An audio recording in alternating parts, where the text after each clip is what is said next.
Hello everyone, কেমন আছো তোমরা সবাই? আশা করি অনেক অনেক ভালো আছো আর আমরা ভীষণই ভালো আছি। তো সকাল থেকে ব্লগটা কন্টিনিউ করছি, তো দেখতে থাকো।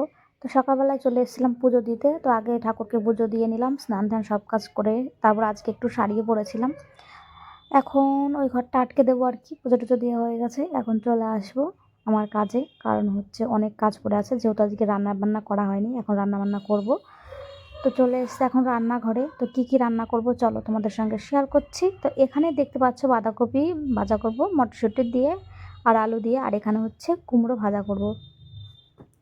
আর বাবু বলছে মা কী দেখি পেয়ে গেছে, ওর জন্য ম্যাগি করে দেবো, তাহলে খাওয়ার ঝামেলা অত থাকবে না, যেহেতু বাবু আর আমি বাড়িতে আছি। তোমার দাদাভাই সকালে অফিস চলে গেছে, তার জন্য ওর জন্য এখন ম্যাগি বসিয়ে দিলাম। তো বাবু খেলে না আর অত জ্বালাতনও করবে না, কিছু করবে না, মানে চুপচাপ থাকবে। তো ওর জন্য ওর খাবারটাকে রেডি করে দিই, আর আমি তারপর আস্তে আস্তে রান্না বান্না করি। তার ভেতরে ফোন এসেছিলো, একটা পার্সেল আসছে। তো চলো আসুক, তারপর তোমাদের সঙ্গে দেখাচ্ছি। আর এদিকে দেখো রান্নাঘরে এসে তো বাবুর ম্যাগিটা আমি বসিয়ে দিয়েছি। ও ব্যস্ত হয়ে গেছে, মা তাড়াতাড়ি করো, তাড়াতাড়ি ম্যাগিটা তৈরি করো। তো এদিকে দেখো ম্যাগিটা বসিয়ে দিয়েছি। আর আলুগুলো নিয়ে এসেছিলো বাজার থেকে, সেইগুলো হচ্ছে আমি এখন ধুয়ে রেখেছিলাম। জলটা ঝরে শুকিয়ে গেছে, এখন আমি ওখানে রেখে দিচ্ছি সবগুলো। আর এত পরিমাণে বালি থাকে না, ওগুলো না ধুয়ে রাখলে মানে সব কিছু বালি বালি হয়ে যায়, এমন অবস্থা। তো ওর জন্য সব কিছু মানে সবগুলো ধুয়ে আর সবজি করে তারপর গুছিয়ে রাখি। আর আলুটা এখন জল ঝরে গেছে, শুকিয়েও গেছে, এখন রেখে দিচ্ছি। আর এখন বাবুর ম্যাগিটা হয়ে গেছে, ওইটা আমি এখন নামিয়ে নিচ্ছি। তো ওকে এখন দিয়ে দেবো ম্যাগিটা। ও অপেক্ষা করছে কখন হবে কখন হবে, যেহেতু বাবু ম্যাগি ভীষণই পছন্দ করে, তার জন্য। আর আজকে হচ্ছে দুপুরবেলা রান্না করছিলাম, যেহেতু দুপুরবেলা আমি বেশি রান্না করি না, কারণ ইচ্ছা থাকলেও হয় না, সকালেই রান্না করতে হয়, যেহেতু অফিসে যায়। আর বাবু স্কুলে আছে, মর্নিং স্কুল, ওর জন্য সকালবেলায় আমাকে রান্না করতে হয়। আর এখন আজকে দুপুরবেলায় রান্না করছি, যেহেতু সকালে খাবার ছিল কিছু, আগের দিন খিচুড়ি করেছিলাম আর ঘ্যাট, সেটাই খেয়েছি সকালবেলায়। ওই জন্য বাবুকে দিয়েছিলাম খেতে, ও খেয়ে নিয়েছে। এখন থালাটা ধোয়া হয়নি, এখন ধুয়ে নিচ্ছি, পরিষ্কার। আর টুকিটাকি বাসন যেগুলো থাকে সঙ্গে সঙ্গে না ধুলে পারে না, পরে অনেক বাসন হয়ে যায়, রান্না করতে করতে এমনিতেই বাসন হয় অনেক।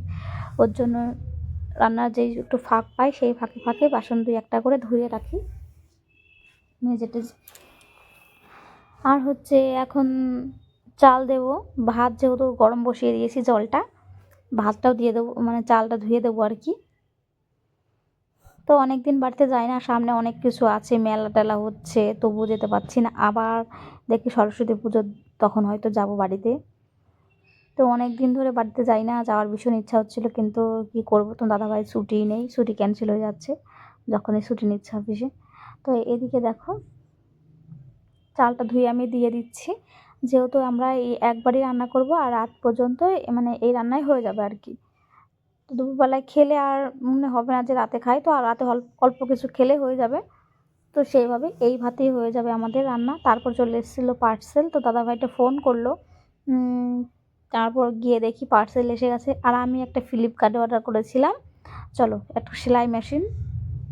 তাও সেলাই মেশিনটা ছিল একদম ছোট, কিন্তু ওটা হচ্ছে ব্যাটারি দিয়ে কাজ করতে হয় আর কি। তো একদম ছোট ছিল মেশিনটা, দেখো কি সুন্দর কিউট লাগছে ফটোতে। আর দাদাভাইরা জিজ্ঞাসা করছে যে তুমি ভিডিও করো মনে হচ্ছে ইউটিউবে, আমি বললাম হ্যাঁ। তো তারপরে এখন দেখো পার্সেলটা নিয়ে নেব, তা উনি ক্যাশ অন ডেলিভারি করবে, আর এখান থেকে একটা ওটিপি আসবে, সেটা বলতে হবে। বললাম ঠিক আছে, তার জন্য ওয়েট করছি। আর উনি আমাকে আনবক্সিং করেও দেখালো যে পুরো পার্সেলটা কী এসছে না সেটাও দেখিয়ে দিল। তারপর নিয়ে আমি এখন ঘরে চলে এসেছি। তো তোমাদের কেমন লাগছে কমেন্ট করে জানিও। আমার ভিডিওটি যদি ভালো লেগে থাকে তোমরা লাইক, কমেন্ট, শেয়ার আর সাবস্ক্রাইব তো অবশ্যই করবে, কমেন্টে জানাবে কেমন লাগলো। আর এখন দেখো মেশিনটাও কেমন হয়েছে সেটা তোমাদের সঙ্গে একটা সময় সেলাই করে দেখাবো। আর হচ্ছে এখন এমনিতেই দেখিয়ে নিই যে কেমন এসছে। তো ওখান থেকে তো বের করিনি, এখন ঘরে এনে বের করবো। বাবু বলছে মা আমি বের করবো, আমি বললাম ঠিক আছে। তারপর বাবু এখন এটা আনবক্সিং করবে, তো চলো দেখাই। এদিকে দেখো বাবু বের করে রেখেছে, আর হচ্ছে কি সুন্দর লাগছে না, হেবি সুন্দর লাগছে, কিউট। আর এখন রান্না বান্নাও করতে হবে, ওইটা নিয়ে থাকলে এখন হবে না, চলো যাই। আর ব্যাটারি আনতে হবে, যেহেতু চার্জারের ব্যাটারি লাগবে। আর এদিকে দেখো রান্নাঘরে ভাত বসিয়ে গেছিলাম, তো ভাতটা উতরে গেছে, এখন রান্না বান্না সেরে নেবো তাড়াতাড়ি করে। এদিকে দেখো কি সুন্দর ডালের বড়ি দিয়েছি, মটরশুঁটি আর আলু দিয়ে এখন রান্না করবো, বাঁধাকপি ভাজা। তো অনেকদিন পরে মটরশুঁটি ভালোই খাচ্ছি, তো টুকটাক আনছে আর কি। আর আমি কাঁচা মটরশুঁটি ভালো খাই, আবার রান্না করলেও ভীষণই ভালো খাই।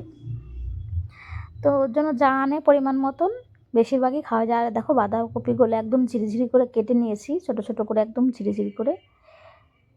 তো তোমরা কে কে পছন্দ করো বাঁধাকপি মটরশুঁটি দিয়ে খেতে ভাজা, আমাকে কমেন্ট করে জানিও। আর দেখো পরিমাণ মতন লবণ, হলুদ আর কাঁচা লঙ্কাও দিয়ে দিয়েছি। এখন ভালো করে নাড়াচাড়া করে নেব, তারপরে দেবো একটু ঢাকা দিয়ে দেবো আর কি।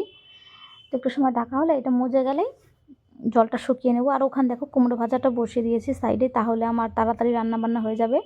আর দুটোতে রান্না করলে কি হয়, তোমার ঝটপট করে হয়ে যায়। আর পাশাপাশি বসিয়ে নিয়েছি, তাই আমি কুমড়ো ভাজাটা এখন করে নেব। তো ওই সাইডে বসে তো ওইটা একটু নাড়াচাড়া করে নিচ্ছি। আর কুমড়ো ভাজাটা না, কুমড়োটা এত ভালো ছিল সেটা আমি কি বলবো, মনে হচ্ছিলো চিনি দিয়ে দিয়েছি, এতটা মিষ্টি ছিল কুমড়োটা, এতটা মিষ্টি। এখানে মানে যতবার কুমড়ো এনেছে কিন্তু এই কুমড়োটা সব থেকে বেশি মিষ্টি ছিল। তারপর আমার রান্নাবান্না প্রায় কমপ্লিট হয়ে গেছে। চলো সবাই ভালো থেকো, সুস্থ থেকো, আমার ভিডিওটি সম্পূর্ণ দেখো। আর কি কি খাবার দাবার হলো সেটা তোমাদের সঙ্গে শেয়ার করছি। এখন খাওয়া দাওয়া হবে, তার জন্য থালায় বেড়ে নিয়েছি। আর এই যে শাকটা ছিল, শাকটাও নিয়ে নিয়েছি। তো আজকের মতন টাটা।